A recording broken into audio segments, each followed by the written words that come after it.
How to produce great expert content. Hello and welcome to the March 2025 edition of the Majestic SEO panel, where we're discussing how to produce great expert content and how that impacts SEO.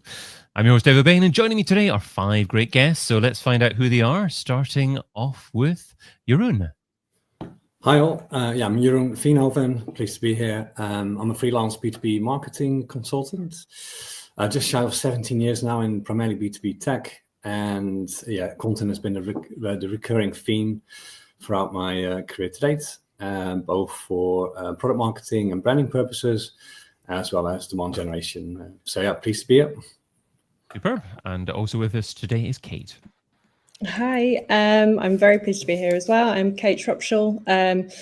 I've got about 13 years experience in marketing now, and for the past sort of 5 years, I've been focusing primarily on content marketing. So my most recent role, I'm a content marketing manager.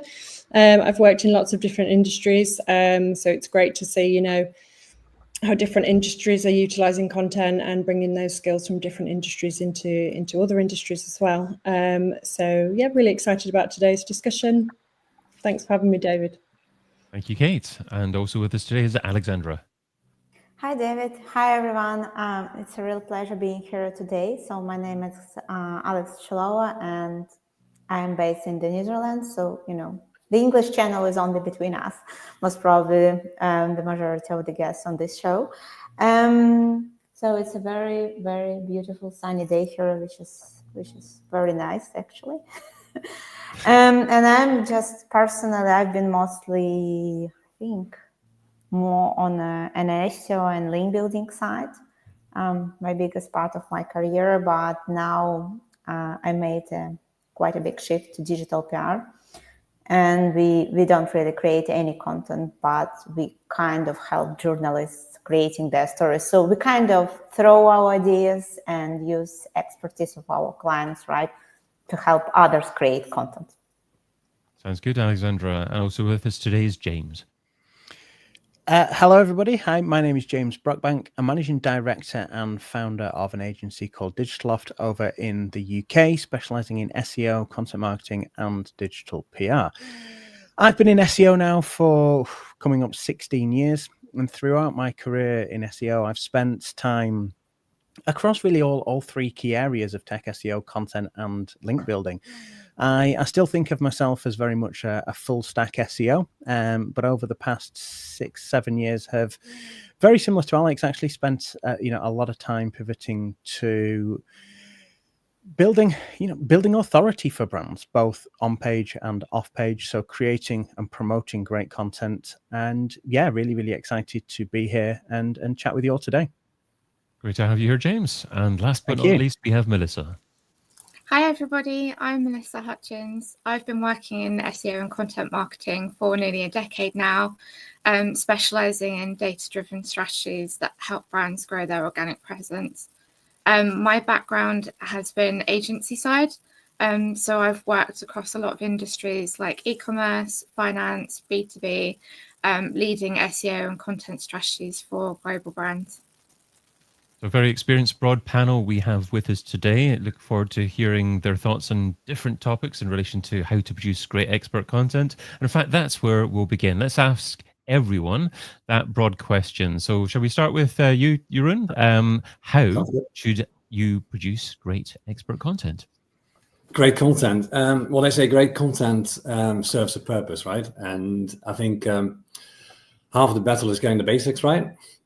So understanding what that purpose is, I would summarize it as making sure you understand the goals, the context to your audience, and then the actual audience itself. So from a context perspective, I mean the understanding the wider plan that this content publication fits in, whether that's the marketing plan, any external events or topics that are associated to this piece of content, appreciating and understanding the buyer's journey. That's very important from a B2B marketing point of view specifically. And also when we're talking about web, what the user journey looks like and how this piece of content fits in within that. And obviously that starts from an organic perspective, from an SEO point of view, all the way through to what you're ultimately trying to achieve with your content. So getting the basics right, I think, is half the battle. And that gives you the foundation to then start looking at really, really how can you really make this really work for you. Superb. Okay, well, the one word that I would take from that is context. The absolutely key requirement for that content to actually fit within the broader marketing mix and make sure that it's it aligns with everything else that you're trying to do within the business. Kate, shall we try to get your perspective on that? How would you go about answering the question? How should you produce great expert content? Yeah, sure. So I think like Jeroen just said, the basics is the most important, and the one thing for me that stands out more than anything is knowing your audience and putting your audience first and what they want to see. I think there's so many times that I've come across businesses that are producing content because it's messages that they want to communicate and it's messages that they want to put across, and they're not actually sort of putting their audience first and what do their audience want to see and what is going to be helpful to their audience. They're focusing on, well, we've got this to say, we want to say it, so we're going to produce content around it, and they're not honing in on the needs of their audience. So I think understanding your audience is absolutely vital, and one of the biggest basics, and understanding their pain points and how you're solving those pain points with your services or your products. Wonderful. Okay, so it's audience first for you. Alexandra, what's your perspective? Well, I will be talking most probably from a reader perspective, right? And I think what I'm personally looking, whenever I look at either professional content or maybe content around, my hobbies, I would love to see a strong persona that I really trust, right? And that is not really like, the one that you see on Instagrams, on LinkedIn, if we talk about the B2B segment, that, they're all having, decades of experience or whatever it is. I just want to really quickly understand that this persona really has the right experience, right? And then the next thing that I want to see, the answers to my questions. So I don't really want to see a wall of text, right? If you are looking for something specific, I want to get the answer straight away. So I think these two things, being very straightforward and really giving enough context, I think enough examples, right? That is very, very important, because the main problem with, if we talk about AI generated content, it's not really concrete enough, right? It doesn't really show you the numbers. It doesn't really, even if you ask ChatGPT to create a case study, that normally does include enough level of details. So I think that is the main problem, right? That we really need to solve nowadays if, we are kind of we want to address, AI generated content problem or something like that. So yeah, I would love to see that type of content, ideally. Lovely. Okay. If it helps. Well, we'll certainly be talking about ChatGPT later on in this discussion as well. So that's a great introduction to that as well. James, how should you produce great expert content? Yeah, to me, it's actually having content produced that leverages real experts. I think, as marketers, we're all too often expected to do everything and know everything about everything, especially in the agency world. But I think understanding how you can collaborate with, get product experts, product specialists on board to I guess, add value to content is the key for me. I think, coming at this more from an SEO angle, SEOs for the last few years have been talking about this concept of information gain, something of value beyond what is in consensus. And I think as we sort of come through this AI world, where any of us can go and create content on any topic using ChatGPT or other AI tools in minutes, we have to be thinking, what value can we add for a reader beyond that? What can we do that AI can't do, that isn't consensus? The stuff that in many cases is in the heads of product experts, things that come from having experience, expertise, really bringing that unique perspective and bringing that own voice to content. Wonderful. Thanks so much, James. And we'll come back to that point as well in terms of actually how to select the right experts and how to, I guess, go about having conversations with them, ensuring that the right information is selected to appear in the content that you actually end up publishing your web pages. But just before we do that, Mellisa, what's your perspective on how to produce great expert content? think for me, David, it's going to have to be audience first again. It's not just about what they're searching for, but what they actually need. Good content doesn't just answer a question, it needs to provide real value, insight and clarity. And just lately with clients, I'm finding that a lot of them are writing for the Google algorithm. And of course, that isn't going to serve exactly what the audience is looking for. So I think it's about staying true to the audience and writing less to get in the Google rankings. Okay. So we had Jeroen sharing all about context. We had Alexandra talking about building a strong persona and trying to actually get immediate answers for that target persona. James talking about how to involve experts and add more value. And both Kate and Mellisa talking about audience first there. Let's go back to what James was talking about there as well in terms of how to involve experts and ask you, James, how do you go about selecting the expert that you need to use in the piece of content that you want to produce? Yeah, so I think, firstly, getting experts involved is a challenge that both in-house marketers and agency marketers, I think, often face. But it's something that we have to work really, really hard to educate internally on. Why? Because actually having experts involved in content, it helps us come up with better ideas. It helps us come up with fresh, unique points of view. It helps us to demonstrate that expertise, that experience. And often they are the people whose names the content is being published under. I think one of the most effective things that we can do as marketers is actually build up the authority of people within a business. Now, I've talked a lot over the past few years about EEAT, and I think one of the things that I've often spoken about this is that EEAT can be broken down to 3 levels. There's EEAT at the brand level, the site level, at the author level, and at the content and the page level. And we need to be looking at how can we build the authority, the reputation of the individuals, the authors behind content. Now, this is something that comes straight from Google's quality rater guidelines. And I think, there is no questions about Google is using the output of quality ratings by Google's quality raters to feed their machine learning algorithms. So Google is training their systems on great content that ticks the EEAT box, as it were. But I guess one of the challenges that we all still have is how do we get these experts involved? They are often not in the marketing function. They often don't really care too much about marketing. So the best way I found to do this is try and pin them down for half an hour, a quarter, a month if you can, and have a conversation, record that conversation, and just ask them to talk at you about key topics, things of interest, pieces of content you're planning to create. Get their take on this and record it. You will get so much insight there that you can then use to form the basis of your own content. You can pull quotes out of it. You can pull their opinions out of it. It's something that LLMs and AI platforms, they can't do. They can't give that unique take yet. So we have to find ways to convince the right people, which is the product experts and specialists, to come on board and demonstrate why it is of value.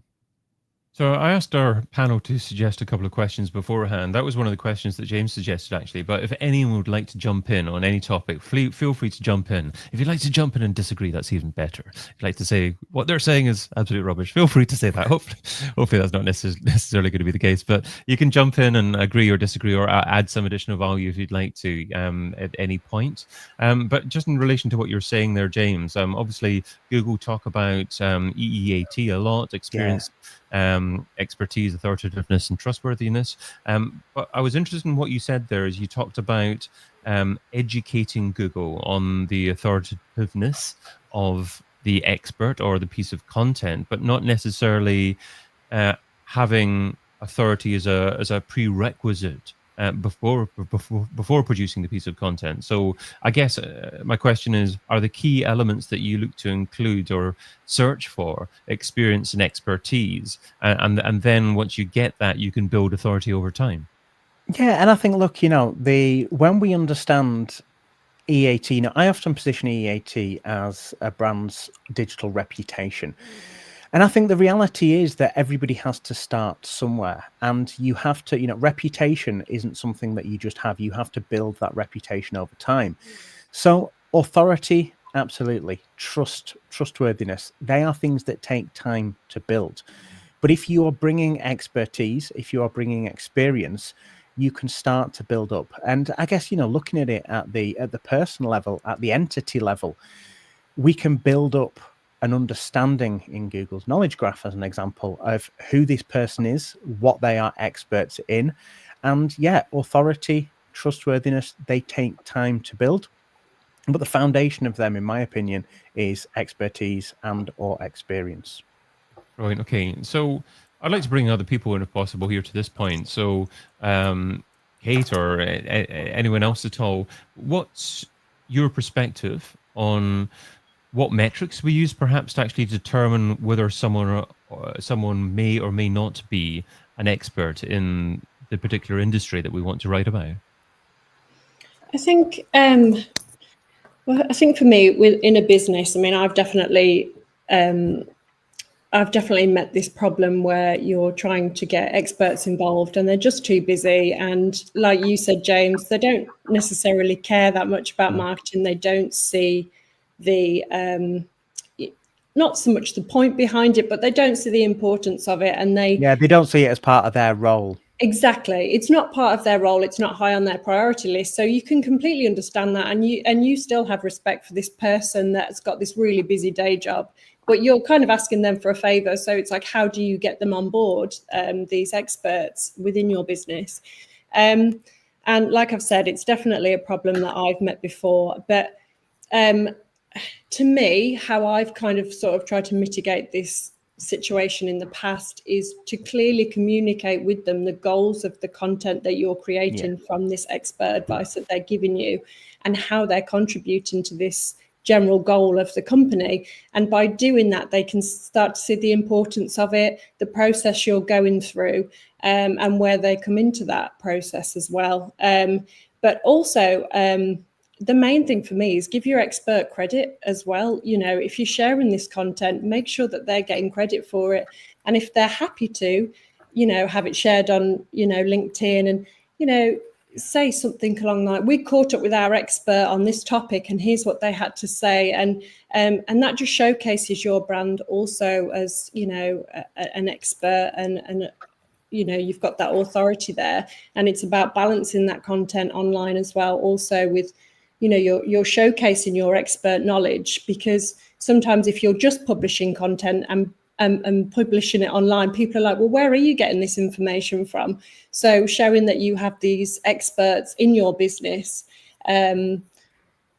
it gives your brand more authority. So that's my point on it, really. But James, if you have any other advice on how to get experts on board, and if you have any tips, I'd love to hear them. Because I think it's making.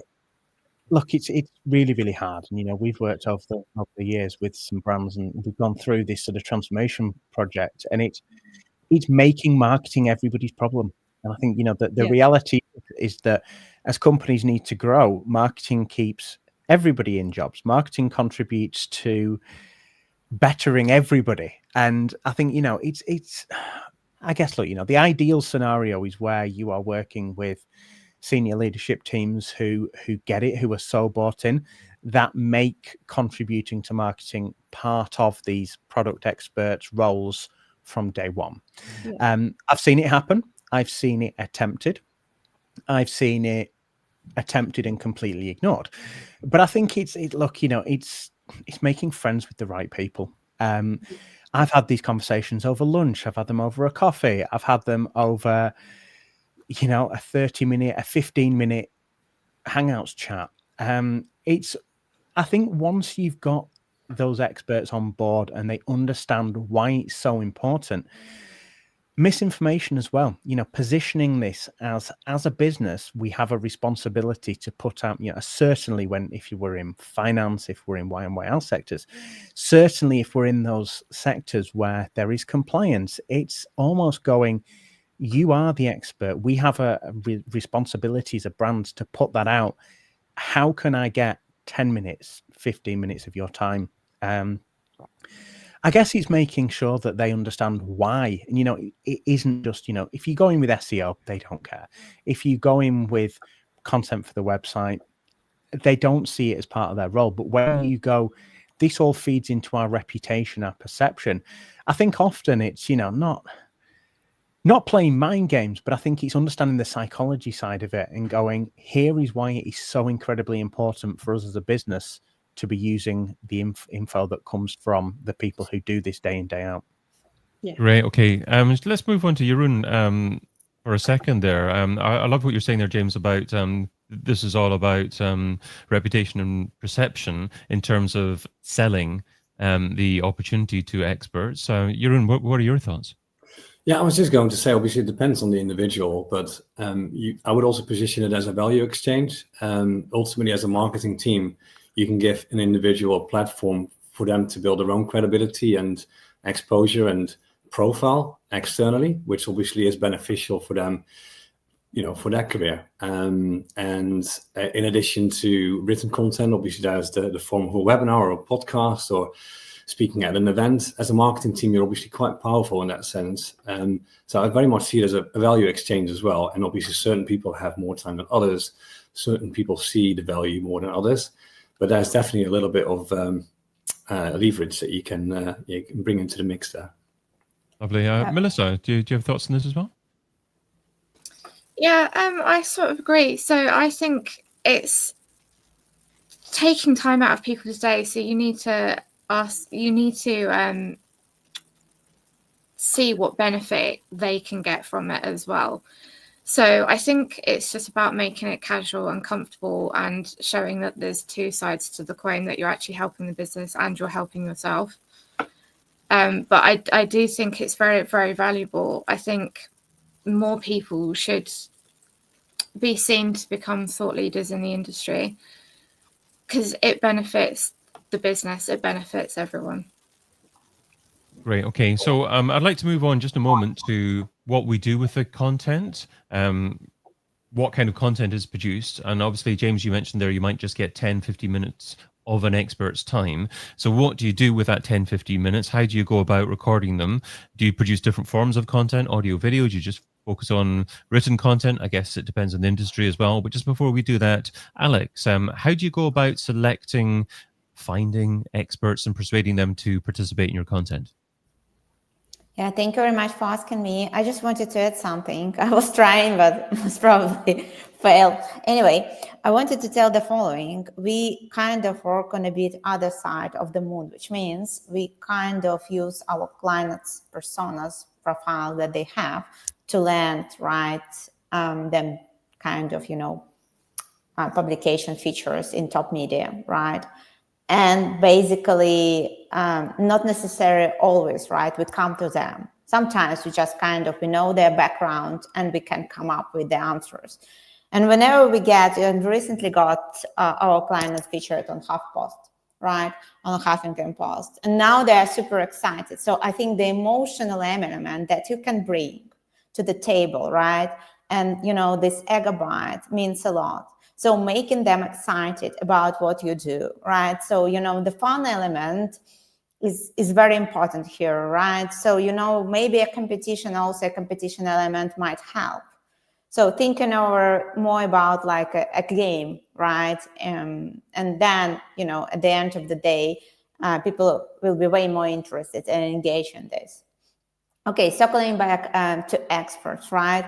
Oh, that is very hard, to be honest, right? And I know this from a side of journalists, right? Because we are normally competing with 30, 40 other, PR agencies personas, right?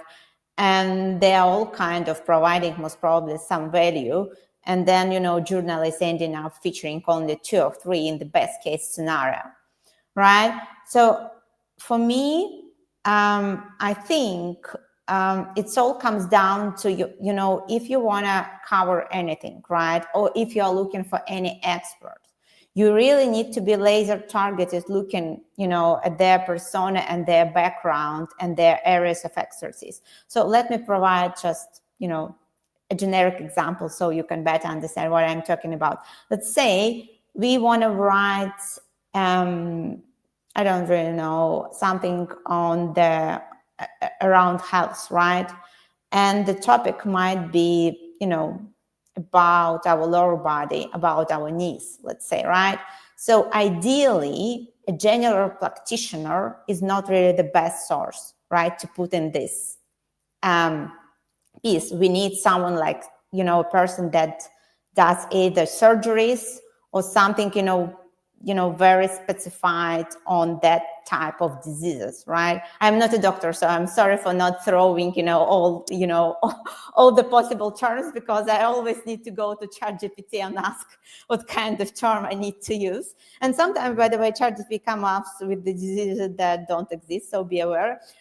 Well, anyway, circling back to my point, right? So, let's say if I write, so being more closer to the SEO topic, let's say I write about digital PR, right? So and let's say I write about how to communicate with journalists and win pitches. So not each and every digital PR specialist do this work. So you need to look for the specific one that is really, winning the pitches, communicating with journalists, rather than doing, because there are some people that are doing EDH, and there are some people that are, doing some creative stuff and so on. And there are tons of different, I would say, verticals inside one discipline. So I would always think about the persona, and then the next thing is what kind of questions, right, you threw, right, and what kind of, and these questions should be very concrete and on point, because the more generic you are, the more fluff you get. It's always like that. So ask for example, ask for cases, ask for stories, well, depending for sure on what you want to create. Because that is your job. If you have a wrong question, you get the wrong answers. You might be disappointed, but that's just because you made a mistake. It's not just because, the people that, were answering your question, they are stupid or something like that. That is your mistake. But it's quite hard to learn this. You really need to do it over and over again, gain the first-hand experience, and then you can do something. Okay, so the more generic your content is, the more fluffy it is. Yes, it's like, ChatGPT style. So generally, everyone is ill or have any kind of a disease, right? And I know that you said that you're not a doctor, but Dr. Tachalova does sound good, so maybe you have to consider her at some point in the future. But, well, I do operate on behalf of my own clients. We do have a few, so I can. Let's go back to James, because I'd like to pick you up on that point, James, about maybe just having 10-15 minutes with an expert, and in relation to the type of content that's produced as well. So how do you maximize the use of that time, and what kind of content do you want to produce out of that? Yeah, so I mean, for context here, as an agency, we're primarily doing one of two things, either and. We're either producing content to go on a client's site, or we are producing content to pitch out to the press. So for the context that it's predominantly written content. So what we're looking to do really, when we, let's say we have 15 minutes with a client's product expert, which is, it's not ideal. We'd always try for an hour, 30 minutes to an hour if possible. But let's say we've got 15 minutes.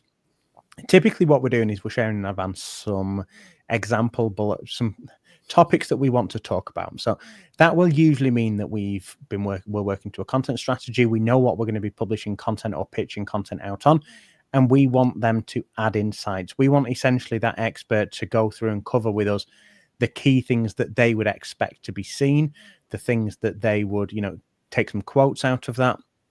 And I think the best format that I found to do this is to almost have it as a session where that product expert is talking at us, and we're recording that. So we're either recording it with Google Meet as an example, recording it on Zoom. How, it doesn't matter. If it's done in person, just do it on your phone. And I guess really, we're note taking. We're getting as much out of that expert in as short a time frame as we can, and then we are then going and chopping that up and figuring out how to use that. So we're essentially getting the raw content. We're getting them to talk at us, to tell us as much as they can in the time frame about the key things around topics that we're prompting them on, and we're briefing them in advance that we will be chopping this up to get quotes from to use as points in content. So yes, we're not doing video, we're not producing video content. So what we do is predominantly written or to pitch out to the press. So on that basis, we're predominantly extracting information that we can then, as I say, turn into quotes, turn into comments that we can use either in the press or within written content. So it's a fairly open format. You'll just get them to share as much as possible and take advantage of their time by doing that. But you also talked about topics that you're prompting them on. So how much do you prompt them? How do you decide on the topics? And do you actually ask them any specific questions, or just give them topics as areas to talk about? Honestly, you give the stock SEO response. It depends, and I think it depends on what we're producing, how much content we are producing, and I think we typically work in let's say we're onboarding a client, we're starting to work with a business, we're predominantly going to be creating probably a 12-month content strategy, at least a framework of it quite early on. So we're then going to break that down into quarterly sprints. We're then going to break that down into monthly activity. So we know at any one time roughly what's coming up that we're going to be producing content on. Doesn't mean that doesn't change. Things can change very quickly, but certainly as a framework. So we will typically have, whether that's come from keyword research, whether it's come from audience analysis, many different ways we go into creating a content strategy, but we'll have that framework that we will share in advance. And then we will essentially break that down into individual pieces of content.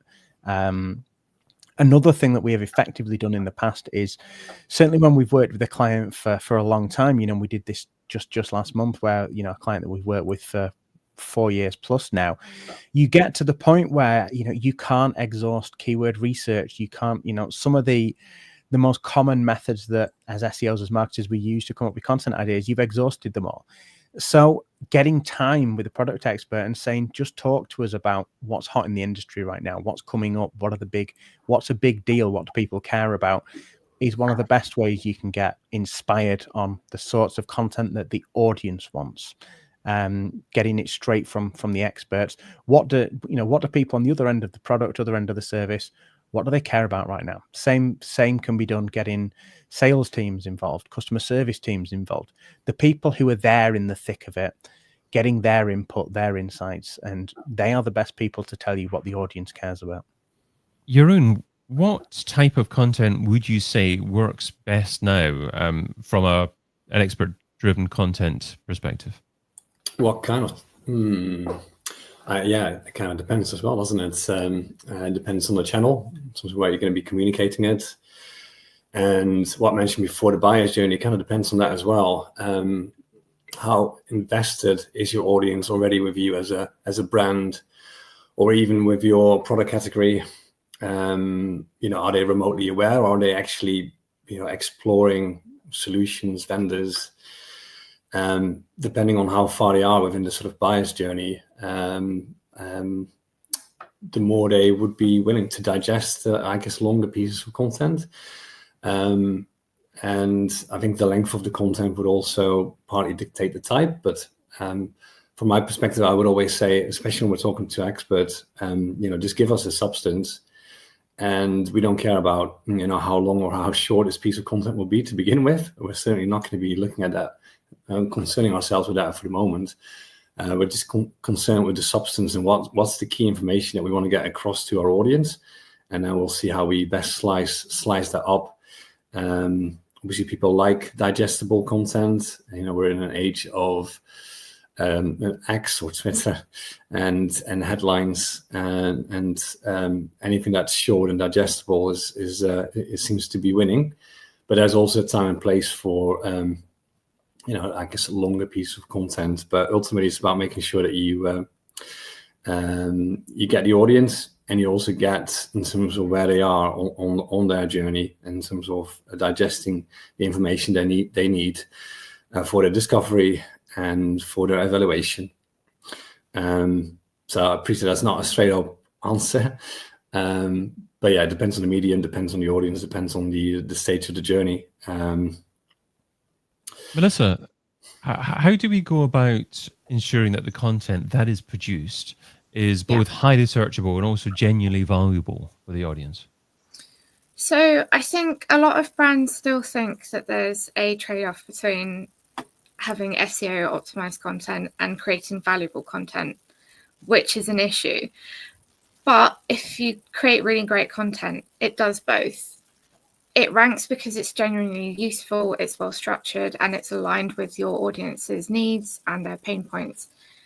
I guess going back to what we were saying at the beginning, it always starts with understanding your audience first. Use the data to see what people are searching for, and consider why they're searching in the first place and what is going to be their next step. If you're not doing that, then your content isn't going to be valuable to them and it's not going to be searchable. I think you need to make sure it goes very in depth. I think there needs to be originality to it. And especially with AI overviews in Google at the moment, I think heavily SEO optimized content is just not going to make the cut anymore because it's going to AI generated search. I think conversational content that really gets to the answer quickly and doesn't dilly-dally, I think that is what's going to really get your content discoverable and make it searchable in this time.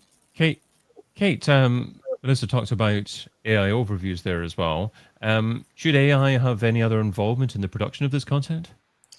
So I think for me, it's all about how you use AI. And I'm particularly going to talk about ChatGPT here because it's one of the biggest, one of the biggest forms of AI at the minute. And it's one that I use a lot, but it depends on how you use it. So I think if you're using it for efficiency rather than creativity, you're going to win with it. And I completely I completely agree with the whole AI cannot replace human content. It can't. It's just not sophisticated enough yet. And that's yet. It might be in the future. Let's hope not. But to me, at the minute, it's just not there. I've tested many times with different prompts, creating sort of long form articles, and it's very repetitive. It doesn't quite get the tone right. And it doesn't really matter how you input your prompt. It's just not there. So I would always advise to use ChatGPT for efficiency rather than creativity to make your processes easier and to make your life easier as well. I kind of like to think of it a bit of as a second brain. So at the end of your week and your ideas, you've just, all your ideas have been squeezed out of you and you've got nothing left in you. Use ChatGPT, use it to make your life a bit easier, as I said.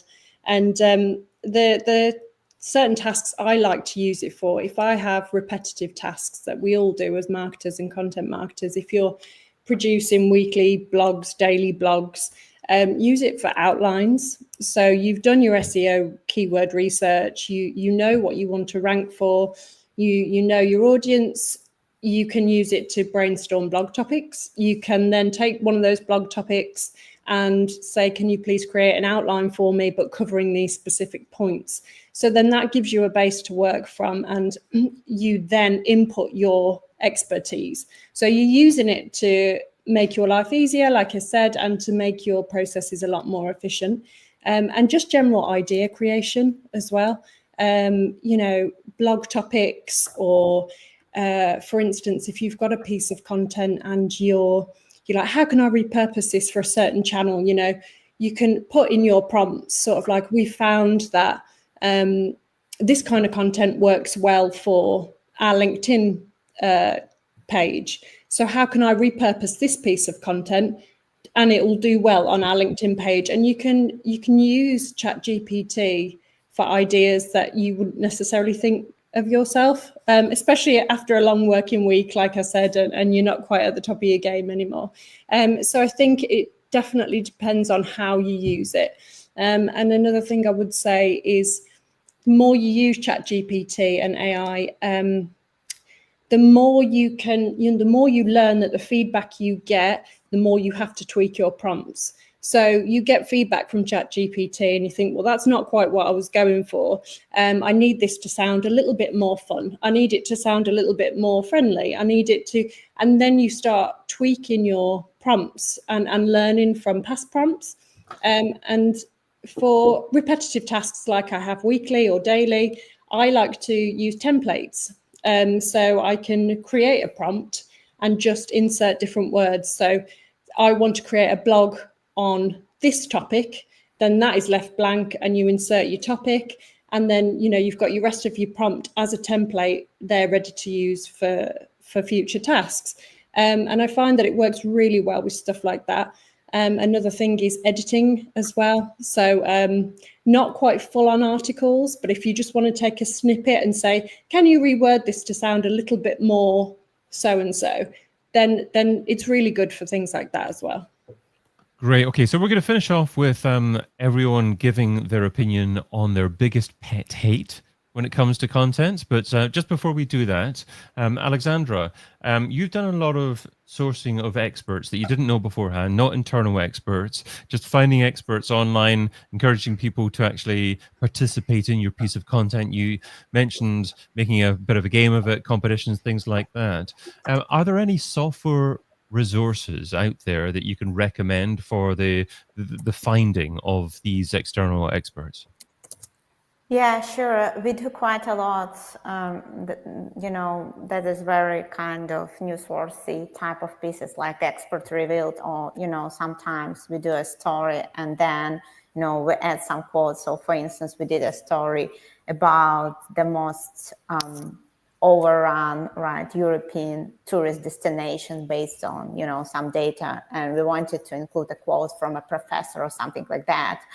And so basically, for me, a lot of people might say that quoted is not the best case scenario, but personally, by looking, we work a lot with quoted. We kind of, we decided that quoted works, for us. I have to say, I know a few things about quoted, if you don't know, right? So, and it's good to take this into consideration. Quoted, this business belongs to other actually PR agency. So they are actually sometimes stealing the best opportunities. So you're kind of trying to win them, that they're just kind of, taking them. So, the competition is not fair there. That is true, but not across all, opportunities. One more time, there are several, niches, well, quite kind of decent number of niches that they are not really, this agency doesn't work extensively with. So you still have, right, a plenty of opportunities you can proceed with and win. And the other thing that I think on Quoted, we have the best range of experts, right, that are either represented by other PR agencies or, they are kind of there as just, themselves. And so what you can do, basically, you act as a journalist there, right? You kind of leave what you want to, let's say, we created this PR piece, and for sure you need to promote it, right? You need to explain what is your main goal, where do you plan to pitch this, and so on. And normally, right, you get quite decent quotes. Well, for sure, 70% of AI generated fluff, that's okay. That's fine. You just can forget about this. But yeah, and there are other way you can do it if you have enough time, right? Obviously, you just can go, if you have a digital PR on an expert profile there, you can also go and look through all the experts that are there, and you can choose the one that you like, and you can message them saying like, hey, I have an opportunity for you, right? And that is very much it. And what you have there, they're quite they're very responsive. That is one thing. And the other thing, you can review their background straight away, right? Because they write down what kind of area they cover, where their expertise lies. So, I guess if you don't like quoted, sorry, you can do with featured, but I don't like featured, being completely honest. And there is one more thing where you can do it. It's the founder of Haro launched this. It's called Source of Sources. So yeah, Great. you can give it a try different platforms. Sorry for interrupting Okay. you. Go ahead with No, your that's question. okay. Oh, it's okay. You mentioned if you had enough time, and we're struggling to have enough time actually towards the end of this episode, obviously. But it certainly sounds like we could actually potentially have a part 2 of this discussion, maybe at some point in the future. Hopefully, we can do that. But let's finish off by going around everyone, asking everyone their biggest pet hate when it comes to content, and then just get everyone to remind the viewer, the listener, who they are and where people can find them online. So, Jeroen, would you like to start off? What's your biggest pet hate when it comes to content? Yeah, sounds good. It's really the content that gives the impression of being, objective and providing expert information by its headline and the opener, only to then really just jump straight into pitching product. It happens way too often where you just can't seem to get a balance right, and it's a bit of an internal battle sometimes as well to sort of steer people away from that. It's detrimental to credibility. So that's my pet hate, and you can find me on LinkedIn. It's difficult to get my name though. Jeroen Veenhoven. It's a Dutch name. I'm sure David, you'll share my details. But yeah, please. Absolutely. And there'll be a page on the Majestic website Okay. for this particular episode as well, so people can find you on there. So it's just majestic.com/webinars actually. Great. Thank you very much, David. Thank you so much for great to have you on. Kate, what are your thoughts on that particular question? Biggest pet hate when it comes to content? So I think my biggest pet peeve is probably people wanting to fill content calendars rather than knowledge gaps. And I think, when you you're working with a client or that they'll say, well, our goal is to post 4 times on social media this week. And I'm like, that's not a goal. That's a means to an end. That's not a goal. So that is part of your strategy, but it's not a goal. So trying to work against that can be quite difficult sometimes. So I'd say, people, quality over quantity, basically, always. And you can also find me on LinkedIn. So thank you for having me, David. Really enjoyed it. Thanks for coming on. I'm glad, I found it amusing that you changed it from a pet hate to a pet peeve. A pet hate was maybe a little bit too strong. It's a strong word, but pet peeve, Alex, what is your biggest pet hate or pet peeve when it comes to content? I don't really know. I think it's just maybe the accessibility part, because there are tons of great content that I just don't really access to. What I mean here, right? I read what I read, and I'm more than certain there are a lot of great content creators and just, brands that do content that I'm genuinely interested in consuming, but I don't really have access to this content, right? So I think the distribution part sometimes is way more important than the parts. And, whenever we think about that, I think 20% should go to production and 80% to distribution.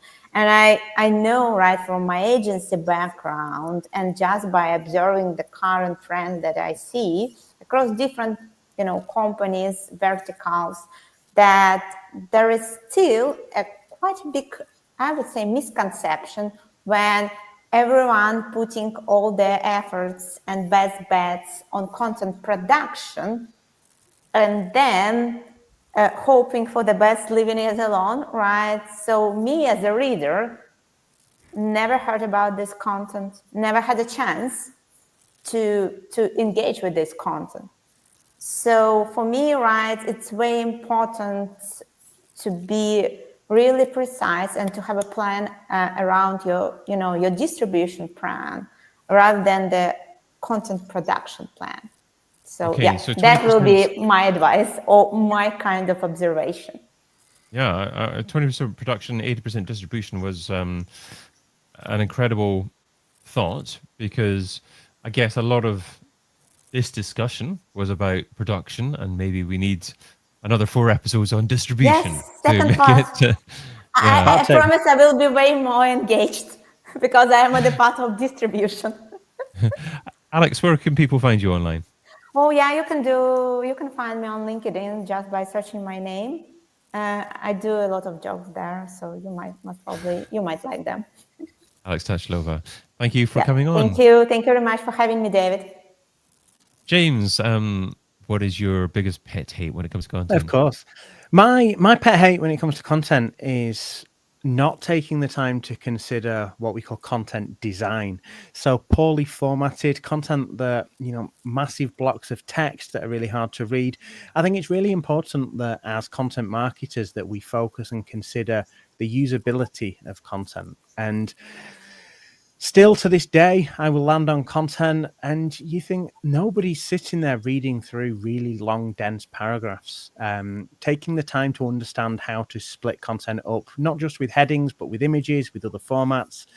It goes a long way to keeping people engaged, keeping people on the page, and actually making sure people consume that content properly. We all do it when we land on a page of content and it's just a wall of text. We just jump straight off there. It can be the best piece of content out there, or at least in terms of the best information.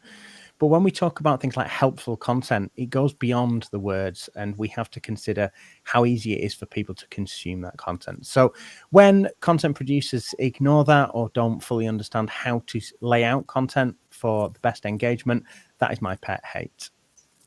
And where can people find you online, James? People can find me on LinkedIn.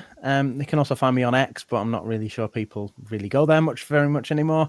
So yeah, LinkedIn is where I'm I can be found most often. Superb. Thank you so much, James. Thank you. Nina Payne has also shared her pet peeve on LinkedIn. So saying, my biggest peeve with content writing is for a client who only cleans carpets, and there's only so many semantic phrases I can use for carpet cleaning. This means cannibalization is an ongoing battle after a decade of dedicated SEO content strategy. 10 years is a long time. Well, thank you for interacting there, Nina. Mellisa, what is your pet peeve? Oh, that's a good question. I think mine would have to be content that exists just for the sake of having content. If there's no strategy behind it, if there's no purpose, if there's no value to the audience, then I'm afraid it's just dead weight. Get rid of it. It's not helpful. Superb. And where can people find you, Mellisa? You guys can find me on LinkedIn. Just search for me in the search bar. Lovely. I've been your host, David Bain, and you've been listening to the Majestic SEO panel. If you want to join us live next time, sign up at majestic.com/webinars. And of course, check out our other series over at SEO in 2025.com. Bye-bye for now.